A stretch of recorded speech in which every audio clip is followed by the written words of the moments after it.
ఒక 500 grams chicken అండి 4-5 times కడిగి సాల్ట్ వేసి ఒక 10 minutes వాటర్లో నానబెట్టుకొని తీసుకున్నాను. ముందు నేను స్టవ్ ఆన్ చేయలేదు, ఆయిల్ కూడా ఏం వేయలేదు, ఓన్లీ చికెన్ వేసాను. వేసిన తర్వాత టేస్ట్కి సరిపడా సాల్ట్, కారం, అల్లం వెల్లుల్లి పేస్ట్, కొద్దిగా స్పైసెస్ ఎక్కువ తినేవాళ్ళు ఎక్కువ వేసుకోండి, తక్కువ తినేవాళ్ళు నేను చెప్పిన క్వాంటిటీలో కొద్దిగా వేసుకోండి. అండ్ కొద్దిగా పసుపు, అండ్ మీరు పెప్పర్ కూడా వేసుకోవచ్చు. అండ్ తర్వాత వెల్లుల్లిపాయలు పైన తొక్కు తీసేసి వేసుకున్నాను. తర్వాత జీలకర్ర పొడి కొద్దిగా ఒక 1/2 tablespoon, ధనియాల పొడి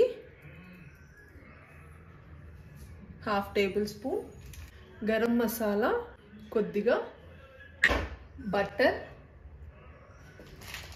కరివేపాకు అండ్ ఉల్లిపాయ ముక్కలు ఇలాగా సన్నగా స్లైసెస్ కింద కట్ చేసుకుని వేసుకోండి. చాలా బాగుంటుంది. మనం చికెన్ తోటి బాయిల్ చేస్తాం కాబట్టి ఉల్లిపాయ ముక్కలు కూడా తినేటప్పుడు చాలా టేస్టీగా ఉంటుంది. అండ్ కొద్దిగా ఆయిల్ కూడా వేసుకోవాలి, 1 tablespoon. ఆల్రెడీ బటర్ వేసాను కదా, సో 1 tablespoon ఆయిల్ వేసేసుకుని స్టవ్ ఆన్ చేస్తున్నాను ఇప్పుడు. సో అంతేనండి, ఇంకా మన కుకింగ్ అయితే అయిపోయినట్టే. మూత పెట్టుకుని ఇది ఉడుకుతూ ఉంటుంది, మధ్య మధ్యలో చూసుకుంటా మధ్య మధ్యలో కదుపుకుంటూ ఉండాలి. సో చాలా సింపుల్గా 5 minutesలో అయిపోయింది. సో మూత పెట్టేస్తున్నాను, మధ్య మధ్యలో చూసుకుంటే సరిపోతుంది.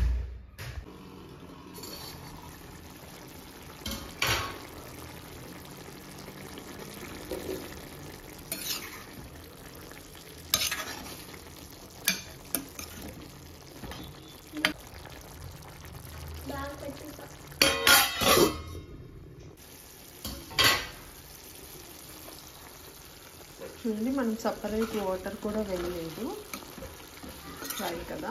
సో ఇందులో ఉన్న వాటర్ తోటి చికెన్ అన్నది ఉడికిపోతుంది. స్మెల్ అయితే బిర్యానీ మించిపోయి వస్తుంది, స్మెల్ చాలా బాగుంది.